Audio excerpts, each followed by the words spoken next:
देसी स्टोरी आपके लिए लेकर आया है एक और अनोखी कहानी। नगर के पास बरगद के पेड़ पर एक घोंसला था, जिसमें वर्षों से कौवा और कौवी का एक जोड़ा रहा करता था। दोनों वहां सुखमय जीवन व्यतीत कर रहे थे। दिन भर भोजन की तलाश में वे बाहर रहते और शाम ढलने पर घोंसले में लौटकर आराम करते। एक दिन एक काला सांप भटकते हुए उस बरगद के पेड़ के पास आ गया। पेड़ के तने में एक बड़ा खोल देख वह वहीं निवास करने लगा। कौवा कौवी इस बात से अनजान थे। उनकी दिनचर्या यूं ही चलती रही। मौसम आने पर कौवी ने अंडे दिए। कौवा और कौवी दोनों बड़े प्रसन्न थे और अपने नन्हे बच्चों के अंडों से निकलने की प्रतीक्षा कर रहे थे। लेकिन एक दिन जब वे दोनों भोजन की तलाश में निकले, तो अवसर पाकर पेड़ की खोल में रहने वाले सांप ने ऊपर जाकर उनके अंडों को खा लिया और चुपचाप अपनी खोल में आकर सो गया। कौवा कौवी ने लौटने पर जब अंडों को घोंसलों में नहीं पाया, तो बहुत दुखी हुए। उसके बाद से जब भी कौवी अंडे देती, सांप उन्हें खाकर अपनी भूख मिटा लेता। कौवा कौवी रोते रह जाते। मौसम आने पर कौवी ने फिर से अंडे दिए, लेकिन इस बार वे सतर्क थे। वे जानना चाहते थे कि आखिर उनके अंडे कहाँ गायब हो जाते हैं।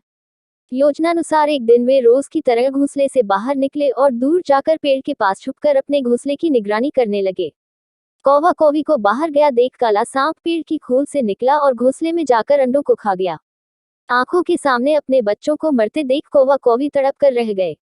वे सांप का सामना नहीं कर सकते थे। वे उसकी तुलना में कमजोर थे। इसलिए उन्होंने अपने वर्षों पुराने निवास को छोड़कर अन्यत्र जाने का निर्णय किया। जाने के पूर्व वे अपने मित्र गीदड़ से अंतिम बार भेंट करने पहुंचे। गीदड़ को पूरा वृतांत सुनाकर जब वे विदा लेने लगे, तो गीदड़ बोला, मित्रों, इन तरह भयभीत होकर अपना वर्षों पुराना निवास छोड़ना उचित नहीं है। समस्या सामने है, तो उसका कोई न कोई हल अवश्य होगा। कौवा बोला, मित्र, हम कर भी क्या सकते हैं? उस दुष्ट सांप की शक्ति के सामने हम निरीह हैं। हम उसका मुकाबला नहीं कर सकते। अब कहीं और जाने के अलावा हमारे पास कोई चारा नहीं है। हम हर समय अपने बच्चों को मरते हुए नहीं देख सकते। गीदड़ कुछ सोचते हुए बोला, मित्रों, जहाँ शक्ति काम न आए, वहाँ बुद्धि का प्रयोग करना चाहिए। यह कहकर उसने सांप से छुटकारा पाने की एक योजना कौवा कौवी को बताई। अगले दिन योजनानुसार कौवा कौवी नगर ने सरोवर में पहुंचे, जहां राज्य की राजकुमारी अपने सखियों के साथ रोज स्नान करने आया करती थी।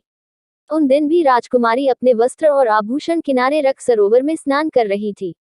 पास ही सैनिक निगरानी कर रहे थे।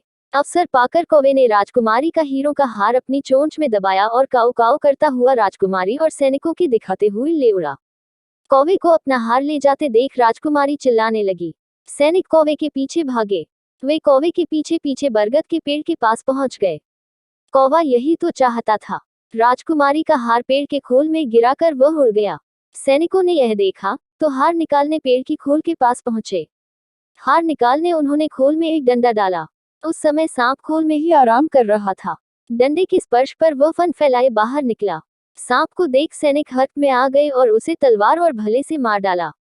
सांप के मरने के बाद कौवा कौवी खुशी खुशी अपने घोंसले में रहने लगे। उस वर्ष जब कौवी ने अंडे दिए, तो वे सुरक्षित रहे। जहां शारीरिक शक्ति काम न आए, वहां बुद्धि से काम लेना चाहिए। बुद्धि से बड़ा काम किया जा सकता है और किसी भी संकट का हल निकाला जा सकता है। उद्धरण चिन्ह। ऐसी कहानी सुनाने के लिए चैनल को सब्सक्राइब करें और लाइक करें, बेल आइकॉन को दबाएं और नीचे कमेंट करें।